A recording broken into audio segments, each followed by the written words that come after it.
Começou uma carreira como um jovem tímido e isolado em um data center. E hoje é um dos headhunters mais seguidos nas redes sociais. E CEO do Page Group, uma das consultorias de recrutamento mais respeitadas do Brasil. Hoje, no podcast especial da Alta Books, falamos com Ricardo Basaglia, ou Baza, como prefere ser chamado em conversas, que acabou de lançar o livro Lugar de Potência. No livro, ele reúne lições de carreira e liderança acumuladas em mais de 10 mil entrevistas, cafés e reuniões, como diz o subtítulo do livro. Ele apresenta seu aprendizado de 15 anos como headhunter, acompanhado de uma visão contemporânea de gestão. Fala como ser um líder e comenta todas as mudanças e rupturas que vêm acontecendo no mercado de trabalho. Ele fala sobre os 4 elementos do sucesso, os 4 As: autoconhecimento, atitude, adaptabilidade e saber lidar com a ambiguidade. Segundo Baza, o que antes era uma linha reta, agora se torna um caminho mais diversificado e cheio de alterações de rumo. O plano de carreira era uma rota única, de um único caminho. E agora é igual ao Waze. Você vira uma esquina e ele fica recalculando a toda hora. E como diz o técnico de vôlei Bernardinho no prefácio do livro, pragmático, leve e direto ao ponto. Basaglia combina um profundo conhecimento do mundo corporativo a uma visão crítica da essência humana, ajudando a quem quer crescer ou mesmo repensar sua carreira. Este é um episódio especial patrocinado pela Alta Books, do dia 17 de maio de 2022, e gravado no dia 9. Eu sou o Fábio Errara. E esse episódio conta com a participação de Thalita Facchini, Karina Lourenço e Thales de Menezes. A edição é de Fábio Errara. E não se esqueça de assinar a nossa newsletter, nos seguir nas redes sociais, Instagram, YouTube, Facebook e Twitter, todos os dias com novos conteúdos para você. E agora, Ricardo Basaglia. Ricardo, ou Baza, muito obrigado por estar aqui com a gente, na nossa conversa aqui no podcast. E eu vou começar com uma pergunta quase a mais óbvia, né? Porque a gente vai falar do seu livro aqui, porque geralmente é o que falamos. Mas explica um pouco isso de lugar de potência, né? Por que esse título? Eu percebi também que é um pouco... Ele está permeado nas suas redes sociais, podcast e canal do YouTube. Conta um pouco mais sobre isso. E depois eu quero saber um pouco mais da sua carreira. Muito bom. Fábio, a história da minha carreira, e a gente vai contar ela daqui a pouquinho, ela está diretamente na inspiração desse tema de lugar de potência. Eu tenho comigo que lugar de potência é quando você pega o melhor que você pode entregar para o mundo e você faz uma intersecção com o que o mundo quer consumir, com o que o mundo tem de necessidade. E aí é onde justamente você encontra a melhor forma de se posicionar no mundo. Então, de novo, com o que eu posso entregar, o melhor que eu posso entregar com o que o mundo tem necessidade de consumir. Dificilmente você vai ter sucesso ou vai ser feliz fora do seu lugar de potência.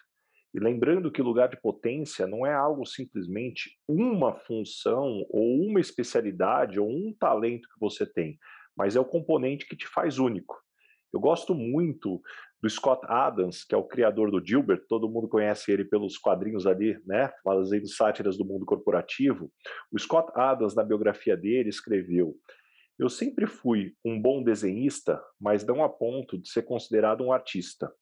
Eu sempre fui uma pessoa engraçada, mas não a ponto de ser considerado um humorista. Eu sempre conheci muito do mundo corporativo, mas não a ponto de ser considerado um líder empresarial. Mas quando eu reúno essas 3 habilidades, eu me coloco num posicionamento que até hoje ninguém conseguiu me alcançar. E eu vejo que é um pouco de como nós somos perante ao mercado.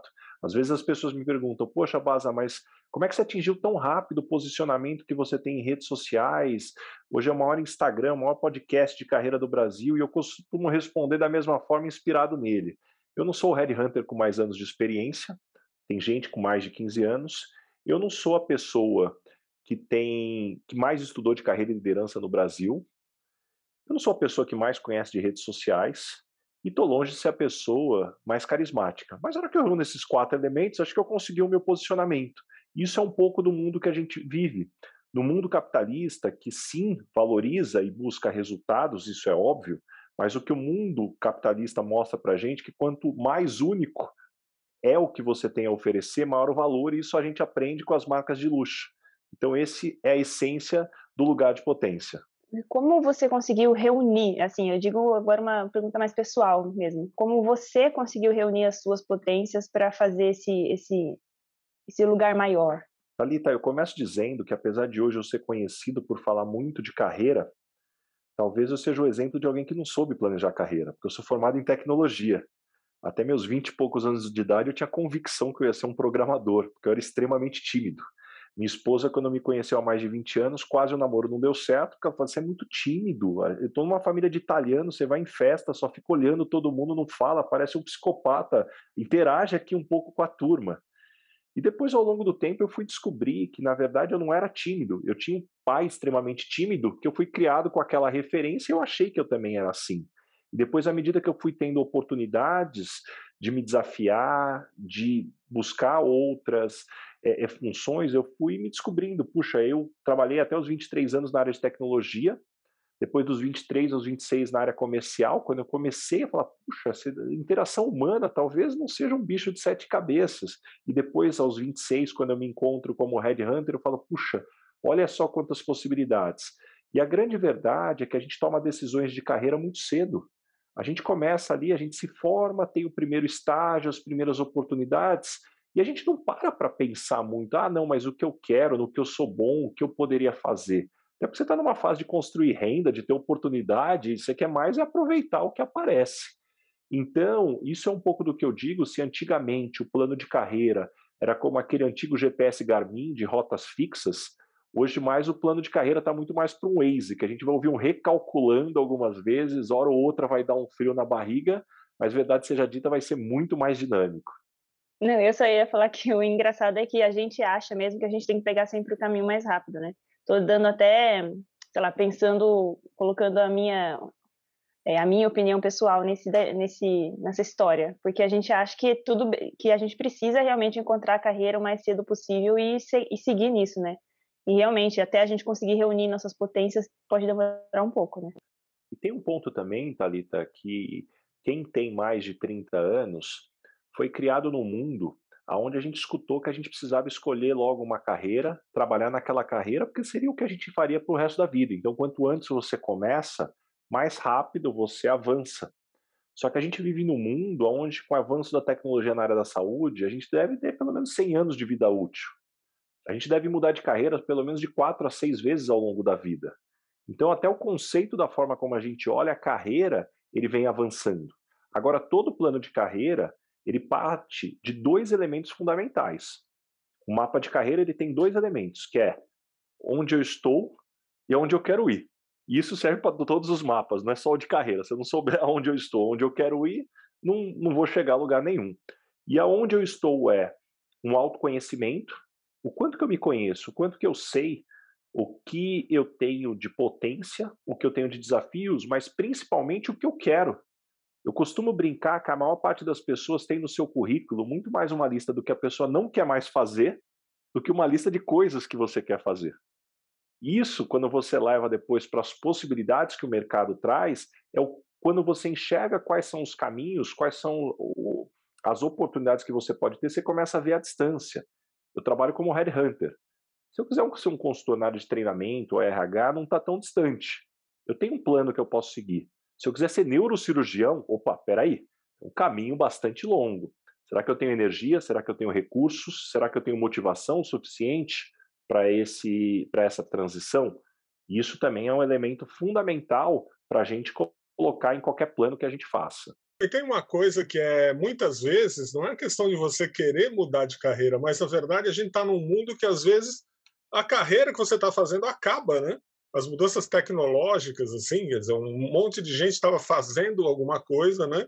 E de repente essa atividade some, né?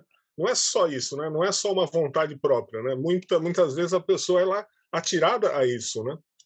Aí eu acredito que as dificuldades sejam maiores, não, Baza? Sem dúvida.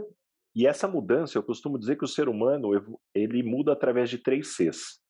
Ou por convicção, ou por conveniência, ou por constrangimento. Né? A água vai chegando mais perto e aí a gente escolhe como essa mudança vai acontecer. E verdade seja dita, a gente gosta de mudar, a gente não gosta de ser mudado. Então, esse é um fator que a forma como a gente lida com o que acontece Porque uma coisa é, quando a gente fala de aprendizado, da adaptabilidade, que talvez seja o fator mais importante hoje, é quando eu escolho uma mudança. Eu quero aprender um novo idioma, eu quero aprender uma nova carreira. A outra coisa é quando vem uma pandemia que ninguém escolheu, ninguém gostaria, e eu tenho que lidar com isso. Então, as disrupções não planejadas são as mais desafiadoras, porque a gente tem aquele efeito, né, do vale. Primeiro eu nego, depois eu falo, eu culpo todo mundo, depois eu começo a enxergar as oportunidades, aí vai avançando até que eu passo por aquele vale. Então, definitivamente, existem momentos onde você não escolhe e aí você tem que lidar. E aí é onde justamente é colocado à prova a sua adaptabilidade, porque tem uma diferença em ser adaptável e ser flexível. Flexível é quando eu me moldo àquela situação, mas eu continuo igual na essência. Na primeira oportunidade eu volto a ser quem eu era antes. Adaptável não, eu me transformo e saio uma nova versão.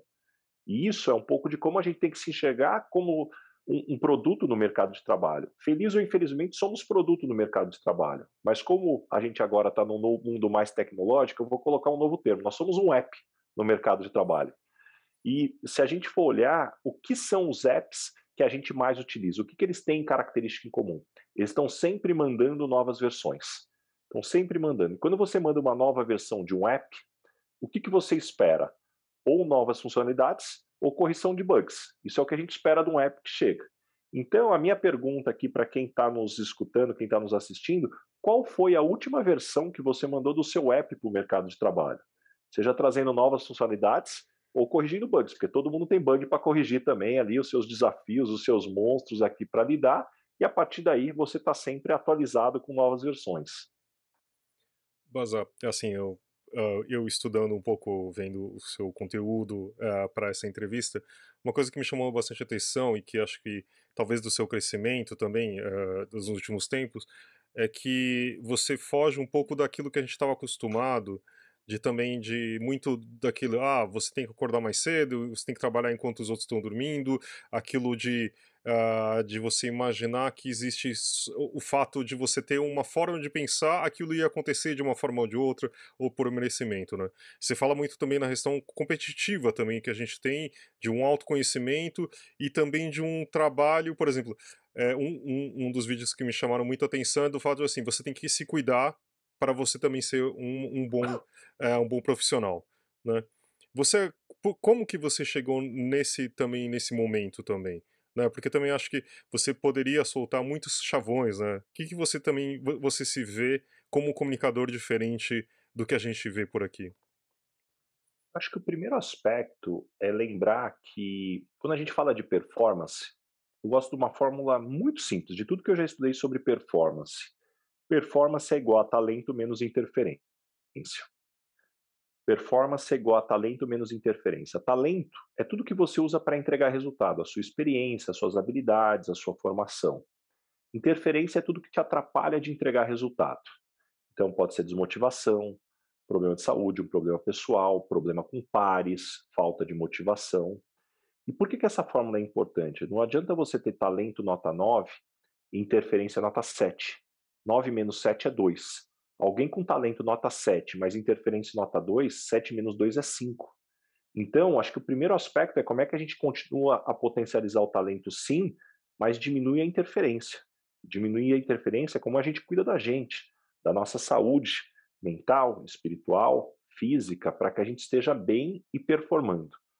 Existem algumas estimativas que dizem que a mesma pessoa do estágio do pré-burnout, de uma ponta até a outra ponta, que é no estado de flow, quando você está na sua melhor versão, a mesma pessoa pode ser até 7 vezes mais inteligente. Então, às vezes, a gente fica querendo fazer um curso para ficar 1% mais inteligente, a gente esquece que se a gente cuidar da gente mesmo, a gente pode potencializar até 7 vezes. Então, e lembrar que o único lugar da face da Terra que a gente consegue ter controle e potência é na engenharia. Você pega um carro de Fórmula 1, você tem um carro a 320 por hora e o piloto tem um carro na mão. Quando você fala de seres humanos, ou você tem controle ou você tem potência. Eu quero a pessoa mais criativa no meu departamento desde que ela siga 400 páginas aqui do manual da empresa. Não vai dar certo. Então, como é que você calibra controle versus potência também? E lembrando que essas fórmulas, eu acho elas muito simplistas para um mundo que cada vez mais demanda customização. Aliás, essa é uma das grandes provocações que eu trago para o mundo corporativo, é que porta para fora das empresas, o mercado evoluiu muito com a evolução do marketing digital. A gente tem a massificação da customização. É aquela oferta única para cada consumidor. Agora, porta para dentro, parece que está todo mundo sempre tratando pela média, né? Eu faço uma pesquisa de clima, na média as pessoas precisam disso. Eu faço uma pesquisa de treinamento, na média as pessoas precisam disso. E a grande verdade é que se você for pegar quantas pessoas percentualmente estão dentro daquela média, às vezes não tem quase nada, porque você pega a mediana de ponta a ponta ali. Então, esse para mim é o grande trabalho da liderança. Como é que você customiza para identificar que cada ser humano é único? Mais do que o horário que essa pessoa acorda, é o que ela faz quando está acordada, né? Isso para mim é muito mais importante. E aí acho que é da onde vem essas provocações, me preocupa esses chavões que efetivamente só coloca mais pressão no mundo VUCA, o mundo BANI aí que a gente tem vivido. E é engraçado você falar, porque hoje em dia tudo ficou mais complicado, né? Se for ver, você falou que tem várias portas, várias interferências, vários em todas as modalidades do que a gente trabalha. E principalmente de como a gente potencializar nosso melhor, tendo hoje em dia o que a gente fala do burnout, de todas essas coisas que a gente tem que cuidar da nossa mente, né? Como é que você avalia isso, essa piora, eu digo, e essa dificuldade de conseguir se manter focado e de conseguir a sua melhor performance? Só completando o que a Thalia está falando, eu acho que eu vi a mesma entrevista do Fábio e eu adorei essa questão, assim, de não abordar os chavões, assim. E só completando o que ela perguntou, você falou da questão da flexibilidade e da adaptabilidade. Entre esses dois, qual você considera mais importante? Porque, pelo que eu entendi, a adaptabilidade te torna melhor e também é importante por causa da saúde mental. A gente é o que a gente é, não só o que a gente faz no trabalho. A gente é muito mais. A gente é uma extensão do que a gente gosta, dos nossos hobbies, enfim. Perfeito. Eu vou começar trazendo talvez um contexto um pouco mais histórico. Quando a gente entra no mundo moderno, que não tem nada a ver com modernidade, foi a saída do mundo que era muito mais direcionado pela igreja, no mundo direcionado pela ciência. A gente entra num mundo onde a evolução da ciência nos traz um novo mundo, que é um mundo sequencial e previsível. Então eu entro na escola, eu tenho a primeira série, a segunda série, a terceira série, a quarta série, a quinta série. Eu termino a escola, eu sei que eu vou fazer a faculdade. Quando eu termino a faculdade, a sociedade espera que a gente case. A sociedade até então esperava que fosse alguém do sexo oposto. A sociedade esperava que você tivesse filhos, de preferência 2. Aliás, que se fosse um casal, né? Tinha toda uma série, né, de previsibilidade e sequencial. Hoje a gente vive um mundo onde não tem mais essa sequência, essa previsibilidade. Qual é a sequência que eu vou estudar? Você vai estudar para sempre e não vai ser ordenado de forma lógica. Eu posso casar, eu posso me permanecer solteiro, eu quero uma pessoa do mesmo sexo, de outro sexo, eu quero as pessoas de um sexo A e do sexo B, e tá tudo bem, eu não quero ter filhos. Não, eu quero me testar em novas carreiras. Agora, o excesso de escolhas traz angústia. Quando eu vou em um restaurante que o cardápio tem 50 páginas, eu não sei vocês, mas me dá angústia. Eu não consigo escolher o prato que eu vou comer. Me dá uma página com 5 opções, eu escolho rapidinho. Mas um cardápio de 50 opções me traz angústia. Então é a gente reconhecer que, pela essência do ser humano, é mais desafiador você ter esse excesso de escolhas, que é o que a gente vive hoje. Então a adaptabilidade, sim, é o que hoje nos traz o aprendizado para a gente sempre tendo novas versões sobre a gente mesmo, porque a gente está aprendendo com essa nova dinâmica. Então, para mim, esse é o grande aspecto, e como lidar com um mundo de incerteza, porque se nossa referência de conforto era ter alguma certeza, pelo menos da forma sequencial como os passos se seguiriam, hoje não vai ter essa certeza e está tudo bem. Agora, lidar com tá tudo bem sem ter essa certeza que é o grande desafio.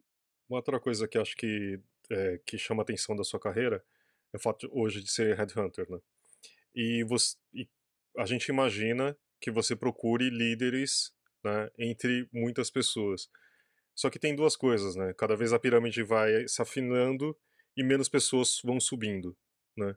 Como, primeiro, o que hoje em dia você falou faz um grande líder? Porque também uma das coisas que tem mudado muito no mundo é a diversidade, né? De não ser sempre a mesma pessoa, um homem branco de meia idade, que tem um caminho linear, né? O que você procura hoje em dia para te fazer um líder? E como lidar também com o fato que nem todo mundo vai ser o CEO, né? ele pode buscar, existem formas diferentes também, como você falou. Como que a gente lida com as duas coisas? Acho que o primeiro passo é que a gente cada vez mais desvincular a liderança do cargo. Porque por muito tempo a liderança foi visto como um cargo e o problema, pessoas que não tinham aptidão para liderança usavam o cargo para exercer poder para que conseguissem executar o que o time tinha que executar. Cada vez mais num mundo que eu concordo contigo, um mundo horizontal e estruturas matriciais também, ora você está num projeto, ora você está com um time, ora você pode até ser líder temporariamente. A liderança ela se faz pela influência, pela capacidade de inspirar, pela capacidade de mover pessoas. E definitivamente isso não tá com o cargo. E isso para mim é o grande aspecto. Como que a gente consegue desenvolver pessoas que, por um lado, têm essa habilidade, desprovidos da vaidade, porque, de novo, o cargo, as estruturas cada vez mais horizontais, mas principalmente com interesse genuíno em fazer da melhor forma, fazer para o time, num mundo cada vez mais colaborativo, mais cooperativo, só que numa sociedade aonde te mensura o sucesso, né, pelo resultado individual. Então acho que a gente vive um momento fantástico, que é um movimento de transição, aonde, de novo, como a gente falou, a gente foi criado com uma visão de um mundo que agora muda, quando você traz aspectos de diversidade fundamentais, e a diversidade, ela não se dá simplesmente pela questão de você ter melhores ideias, que isso vem sendo muito difundido, e pela responsabilidade da empresa em ter no seu quadro a representatividade da sociedade. São dois elementos muito importantes, mas isso já vem sendo muito falado. Tem um terceiro elemento para mim que normalmente não é falado, e para mim é tão importante quanto os outros dois. Quanto menos diversidade você tem no time, mais se criam estereótipos. Ah, o estereótipo de sucesso aqui na empresa, então, é quem tem essa formação, se veste dessa forma e fala dessa forma. E aí começa todo mundo a investir tempo para se adaptar àquele estereótipo. Uma baita de uma bobagem. Pega esse tempo para se desenvolver e para entregar resultado. Isso que importa para a empresa. Isso é mais lógico. Seja você mesmo. Então, acho que aqui tem muitas coisas aqui, só que, de novo, lembrando que o que existe são empresas com uma liderança ainda formada no mundo antigo. Então, esse é um momento de transformação. Tem uma coisa que eu vejo também, que acho que tem uma certa crueldade no nosso mundo, é que também há a obsolescência, né? Você fala dessa adaptabilidade, mas eu sempre vejo, por exemplo, meus pais, eles já estão aposentados, mas cada vez mais eles ficam mais marginalizados, por exemplo, eles não sabem usar um smartphone. E um exemplo que eu vi é que o órgão de trânsito de São Paulo, ele não vai mais emitir um impresso da carteira de motorista. Então, assim, como que ele vai usar uma carteira de motorista? E ele tem essa habilidade ainda, né? E como lidar também essa parte que vai envelhecendo e que não se adapta mais, né? Como introjetar nas pessoas essa adaptabilidade? Ou isso é natural também, né? Como a gente tinha aquela ideia de talento também ser algo natural e só algumas pessoas seriam bem-sucedidas. Vamos trazer alguns elementos para essa discussão que ela é bastante ampla. Primeiro, antes da gente falar de idade ou acesso à educação, acho que tem um contexto que o ambiente ele acelera transformações. Se há 10 anos alguém me falasse que um taxista saberia usar smartphone, eu acho que daria risada. Pô, mas o tiozinho do táxi, quem se lembra há 10 anos, né? Hoje não dá para pensar num taxista que não usa ou para conseguir corrida ou para caminhos ali usando o Waze. Então acho que esse é o primeiro elemento.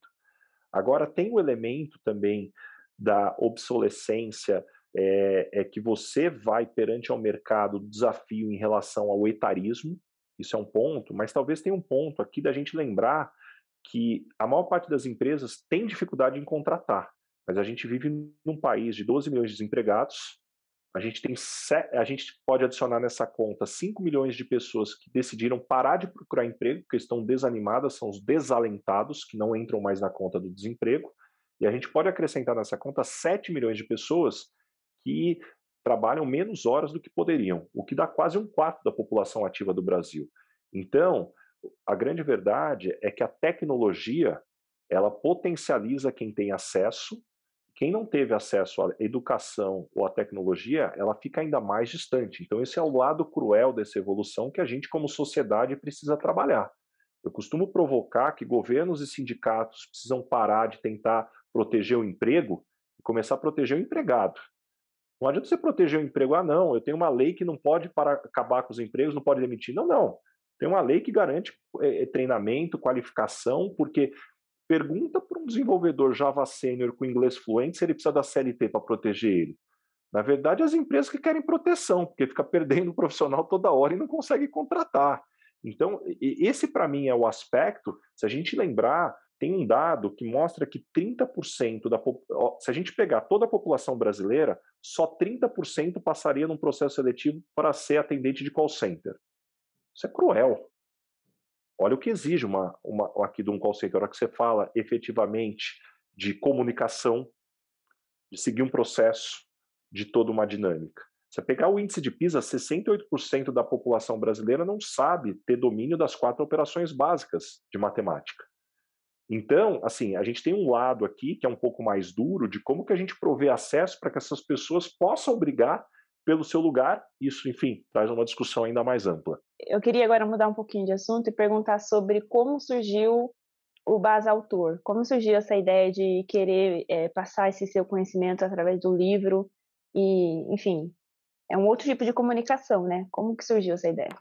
Eu tinha uma pergunta parecida, desculpa, Baza, só para complementar, que eu pensando como que entraria numa estratégia, eu sei que você fala muito também, de tipo, dentro dos seus canais de comunicação, o livro, a importância do livro e a importância do livro para você. Acho que para mim, eu sempre cresci escutando que um livro, o filho e a árvore são fatores, né, que a gente poderia deixar para a humanidade, então acho que de alguma forma isso me influenciou, mesmo que involuntariamente, mas quando eu trago para o tema que eu escrevo, que é carreira, que é liderança, a sensação que eu tenho é que, diferente da matemática, que o conhecimento está nesse patamar, porque há milênios o conhecimento vai sendo desenvolvido, então chega uma geração, desenvolve um pouco mais, deixa para a próxima, que desenvolve um pouco mais, que deixa para a próxima, por isso que está nesse patamar. A hora que eu penso sobre carreira e liderança, a sensação que eu tenho é que todo mundo sempre aprende do zero batendo cabeça. Putz, eu tenho que dar feedback, eu não sei como dar feedback. Eu tenho que estar conversa dura, eu não sei como é que está a conversa dura. E eu aprendo depois que eu bato cabeça. E eu acredito que tem muito conhecimento acumulado que, se a gente sintetizar esse conhecimento, as pessoas podem começar a ter, vamos colocar, pelo menos errar em coisas novas. Vamos pular o que já está mapeado. Então, acho que esse é um primeiro ponto e, minimamente, eu tenho aí a expectativa de ajudar na organização desse conhecimento, dado que, como Headhunter, eu falei com um pouco mais de 10 mil pessoas ao longo desses 15 anos, então um pouco do que eu sintetizei de conhecimento. Segundo, tem uma questão que a Organização Mundial da Saúde já há muito tempo fala da depressão como doença do século, e se a gente passa mais de 1/3 da nossa vida no trabalho, trabalhando, não tenho a menor dúvida o quanto o trabalho impacta na nossa saúde mental. É claro que quando a gente fala de depressão, existem outros elementos, mas eu não tenho dúvida que o trabalho é um elemento importante. E a sensação que eu tenho, que seja pelas pessoas não se conhecerem, não ter clareza dos caminhos de carreira, ou como poder gerenciar a carreira, você tem um elemento hoje no mercado de trabalho que você tem muito de pessoas erradas nos lugares errados sendo gerenciadas pelas pessoas erradas. Não é à toa que você tem ambientes tão tóxicos. Então, minimamente, se a gente puder organizar as pessoas em se conhecerem, buscarem qualificação para que elas possam entender aonde elas operam melhor, você vai ter pessoa certa no lugar certo, sendo liderada pelas pessoas certas. E com isso, uma saúde mental mais positiva também, dado o impacto. Então, na hora que eu penso num livro, eu penso assim, poxa, como organizar o conhecimento? Porque até então, minha produção de conteúdo vinha muito através de pílulas, então talvez alguém que queira dissecar o meu Instagram vai ter boa parte daquele conhecimento, mas eu entendo também que tem um desafio no mundo, pior que o conhecimento está disponível, não é mais o conhecimento que é o diferencial, e sim a ordenação e a curadoria. Por exemplo, meu filho tem 4 anos, se ele quiser começar a aprender matemática pela equação de segundo grau, não vai dar certo, ele tem que começar pela tabuada. Então, o que eu vejo é que o livro é capaz de ordenar esse conhecimento, sintetizar numa ordem que você fique muito mais palatável, você conseguir absorver esse conhecimento. Mas eu queria voltar uma coisa do início dessa conversa, que você falou que era um jovem muito tímido, né? E no começo ali, né, na escola e trabalho, eu fico pensando, uma pessoa muito tímida, se ouve você falar, ou outras pessoas também que focam, né, esse desenvolvimento pessoal, né, para uma carreira, o cara pensa, eu sou tímido, eu nunca vou dar certo. esquece, eu vou fazer uma outra coisa, eu vou, sei lá, eu vou fazer uma atividade que eu não tenha que me relacionar com ninguém, entendeu? Essa questão de vencer timidez, isso é uma coisa pessoal mesmo, assim, psicológica, ou é uma coisa que pode ser trabalhada dentro de um plano de carreira? Como é que é isso? Vamos por partes. Primeiro, que antes da gente falar do tímido, do introvertido ou extrovertido, quando a gente olha de todas as pesquisas que fazem menção sobre a principal capacidade que um líder precisa ter, todos os estudos demonstram a primeira habilidade, que é a habilidade de escuta. E quando eu olho quem tem a maior capacidade de escuta entre o introvertido e o extrovertido, acho que ninguém tem dúvida que o introvertido sai na frente. Então, até historicamente, introvertidos têm um volume maior de sucesso em posições de liderança. Então, primeiro já vamos aqui sintetizar. Depois, eu acho que tem um grande aspecto que sim da timidez que é importante ser falada. O introvertido ou extrovertido, para mim, o importante é a essência. Existe a pessoa que prefere estar com ela mesma e está tudo bem, ela está feliz assim, e a pessoa que está bem com mais pessoas. No meu caso com a timidez, qual era o meu desafio? Eu era a pessoa que eu até queria participar, só que eu sempre ficava esperando a coisa certa para falar e a hora certa para falar e eu perdi a minha vez. Então, esse lado de aprender a me colocar deixou de eu ficar guardando algo que me fazia mal, que eu queria participar. Então, isso me ajudou a me desenvolver e com isso trocar. Então, eu não gosto de nenhum estereótipo de sucesso. A gente acabou de falar que o líder introvertido discute, então acho importante você ter feito essa pergunta, Thales, mas acho que é importante também você entender aonde você se desafia. O extrovertido, na hora de ter uma reunião individual com alguém do time, vai ter que se segurar ali para falar menos, para escutar mais. O introvertido, na hora que tiver que se comunicar com uma equipe maior, vai ter o seu desafio ali de falar com um público maior. Então, eu não conheço ninguém que nasce com a caixa de ferramenta pronta. Agora, você entendendo onde você tem mais facilidade, onde tem menos facilidade, e você se preparando, eu acredito que a partir do momento que você quer, você vai lá e briga por isso. Você fala muito de autoconhecimento, né? Para você, qual que é a ferramenta principal para buscar esse autoconhecimento? Como que você, o Baza, faz? Bate pronto, feedback. Feedback talvez seja uma das principais ferramentas para a gente se conhecer. Feedbacks de amigos, da família, da onde você trabalha, e não são feedbacks formais que alguém tem que colocar no sistema. É como é que você cria uma abertura para as pessoas te falarem e você ter abertura também para receber, né? Feedback, infelizmente, ele acabou virando uma conotação muito negativa, né? Então, hoje em dia, né, tem até os termos feedback, feedcrawler, porque parece que só tem coisa negativa lá, alguém fala, vou te dar um feedback, já vem coisa ruim. Feedback é um presente, é uma oportunidade que alguém para te dizer em algo que você poderia ir melhor.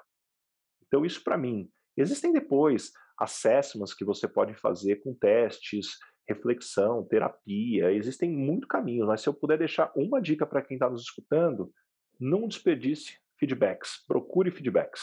Então, Baza, me veio uma questão, você estava falando que o Fábio perguntou sobre a adaptabilidade das questões tecnológicas, você comentou da dificuldade das pessoas, até mesmo nas 4 operações matemáticas, e que o mercado deveria buscar as vagas, né? Não proteger as vagas, mas sim os funcionários. E me veio uma questão polêmica, fugindo um pouco desse assunto, me veio uma questão polêmica sobre a contratação de estagiários, que sempre que a gente vê uma vaga de estagiário, vaga de aprendiz, as vagas cobram muito dos estagiários, cobram a famosa experiência, né? Um estagiário com experiência, sendo que a famosa vaga de estágio. Isso é muito comum no mercado editorial, no mercado brasileiro de modo geral, né? Mas também no mercado editorial. Eu queria saber como isso se enquadra nesse lugar de potência, assim, se o mercado ele não induz também o funcionário a ser flexível e não adaptável. Para mim, o grande ponto, talvez eu vou ser polêmico, se a gente quiser perguntar qual é o papel do estagiário perante a legislação, talvez um advogado trabalhista vai dar uma resposta muito melhor do que a minha.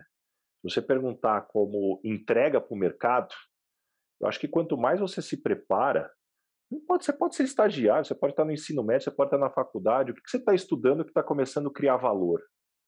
Ah, mas uma pessoa nova ainda não teve oportunidade de liderança. Não sei, que papel você teve na igreja, na comunidade, no trabalho social, numa ONG, que você teve capacidade de liderar, e isso hoje é um valor.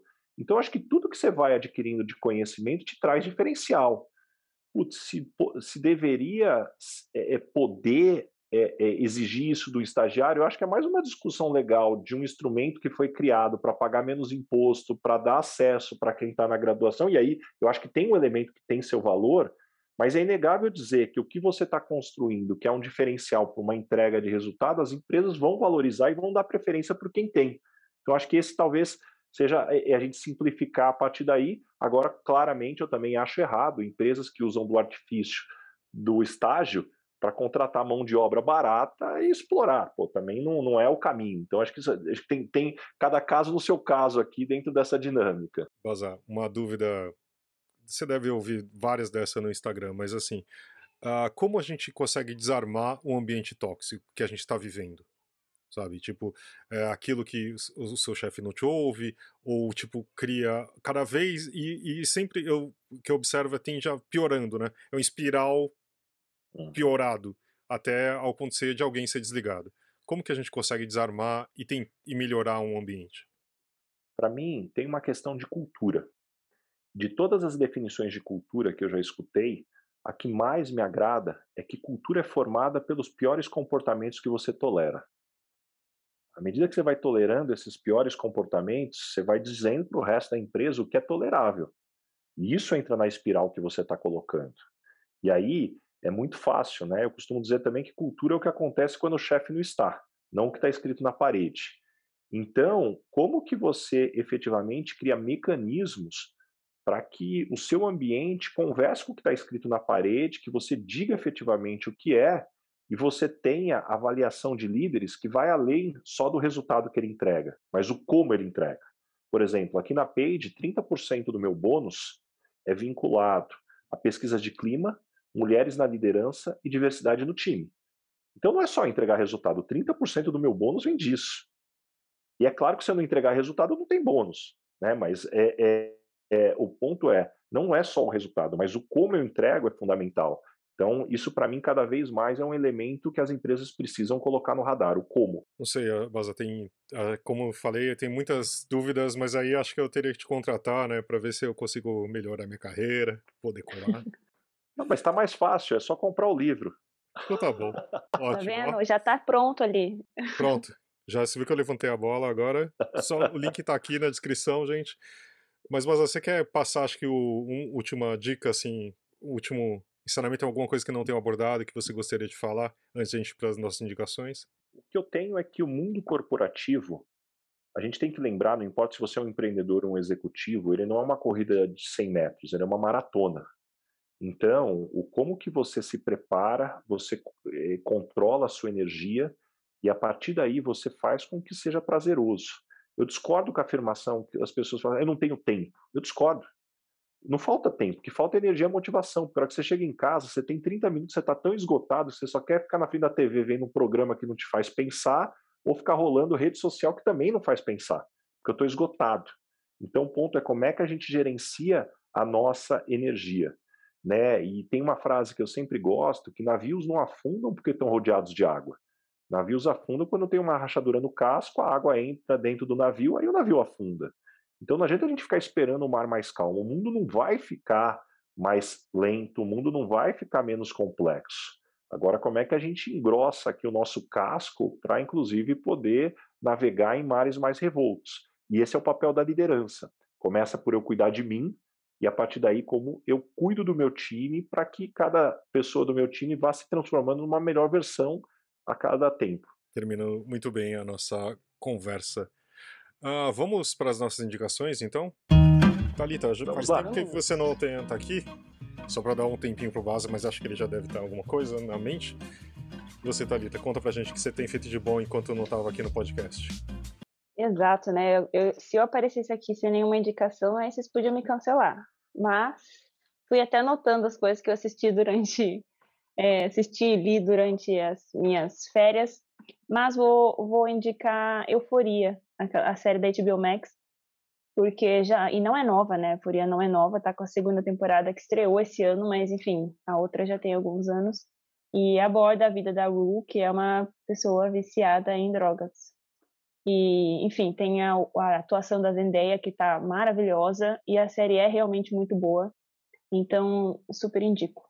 Muito bom. E você, Baza, que indica pra gente?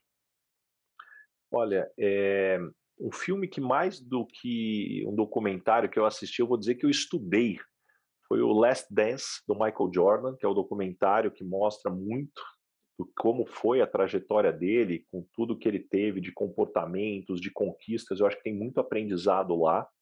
Na mesma linha, para quem gosta, o The Playbook é muito bom, onde cada episódio fala também de um atleta com todos os seus desafios. E uma dica que eu posso deixar aqui de um livro que sempre me pedem, e é um livro muito antigo, que é Como Fazer Amigos e Influenciar Pessoas. E normalmente quem não ouviu falar desse livro, quando você fala do título, a pessoa até torce o nariz, né? Ah, como fazer um título meio vendedor. Um dos melhores livros escritos sobre relacionamento humano. Ele foi escrito, puxa, lá atrás, já há quase 100 anos, e eu tenho só uma provocação. Quem lê esse livro talvez vai ficar chateado, porque talvez o seu autor coach mequetrefe, que fica falando um monte de coisa que você acha bacana, ele copiou muita coisa do que está nesse livro, escrito há muito tempo, e não falou o autor. E esse, para mim, é uma grande referência, eu me inspiro muito, eu acho que tem muito aí para a gente estar tá sempre relendo, porque um livro, depois de tanto tempo que ainda é tão atual, é algo que entra para o mundo dos clássicos. Muito bom. Tá anotado aqui. E você, Thales? Olha, eu vou falar de um livro que se chama Código Mãe, sci-fi, eu adoro ficção científica, e em cima de uma coisa já que a ficção científica vai e volta sempre, a questão homem-máquina, né? Robô, gente, podem ser parecidos, são diferentes. Na verdade, esse é um livro de uma americana chamada Carol Stevers. Ela imagina um mundo ali onde teve uma pandemia, opa, né? A gente sabe mais ou menos como é isso. E aí, para preservar a raça humana, eles criam robôs que geram as crianças, fazem a gestação, né, das crianças. Então, e aí, quem está nascendo é o quê? É filho de uma máquina? Pegou alguma coisa, sabe, de cada máquina? Então, é muito bacana, porque ele é questionamento em cima de questionamento, página a página, assim. É um livro muito bacana, não é uma ficção científica muito comum, não. Eu acho legal. Ele é da Planeta Minotauro, a editora, Código Mãe. Muito bom. E você, Karina? Vou indicar uma série da Amazon Prime, uma série que eu gosto muito mesmo, que é a Maravilhosa Senhora Maisel. Ela é uma dona de casa da década de 40, se eu não me engano. E normal, ela segue os parâmetros da época, casada com filhos. E, de repente, por conta de uma desilusão amorosa com o marido dela, larga tudo e vira comediante. Ela faz stand-up e ela percebe que ela é muito boa nisso. Aí eu não vou dar mais spoilers, assistam porque é muito divertido mesmo. Não só pela questão da comédia, mas também da época, né? Ela ser uma comediante, enfrentar família, todos os valores da época para fazer comédia. É muito legal. Nossa, essa série tava na minha lista para começar e eu sempre adio, não sei porquê. Parece muito boa. É legal, é legal. É divertidíssima, gente. É bom para dar risada é gostoso. Eu vou indicar um podcast que eu já tinha indicado, mas tá começando uma nova temporada, que chama Discoteca Básica. Que o Ricardo Alexandre, que é um jornalista musical, desde a época da revista Bis, quem tem um pouco mais de idade conhece, e foi uma influência muito forte para mim, a Bis, e agora o que ele faz, ele pega um álbum, tipo, de rock, pop, MPB, e disseca ele de como foi criado, a história do artista. Tem episódios incríveis como sabe, agora do Roberto Carlos, sabe, de coisas que não são tão favoritas para mim, mas ele mostra como são feitos, tipo o Chico Buarque sobre construção, sei lá, é incrível. E eles vão lançar um livro, inclusive, também para falar dos 500 melhores discos da música brasileira. É bem legal e, tipo, Eu acho que sempre é importante, a música é muito importante na minha vida, pelo menos, eu acho que deveria ser de todos, que é uma ótima forma de pensar e também de você relaxar e sair um pouco também da sua vida. É as duas coisas ao mesmo tempo. Por isso que eu gosto muito, então procura lá Discoteca Básica. Mas, Bazar, muito obrigado. A conversa foi muito, muito legal. Eu acho que quem ouviu aprendeu um monte de coisa. E agora o próximo passo é procurar seu livro para conhecer um pouco mais. Obrigado, viu?